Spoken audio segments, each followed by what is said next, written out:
আজকে কী কী রান্না করেছি বন্ধুরা দেখো। ভাত, তারপরে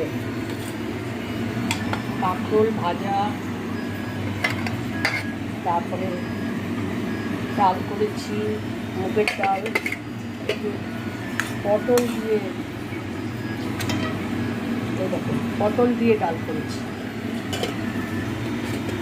তারপরে ভেন্ডি মশলা, তারপরে পনির কারি, পনির চাট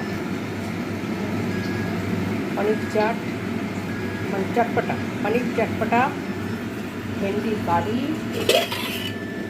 আমের চাটনি। আর সকালে ব্রেকফাস্টে করেছিলাম রুটি, তার সঙ্গে ঘুগনি আর কুমড়ো ভাজা করেছিলাম।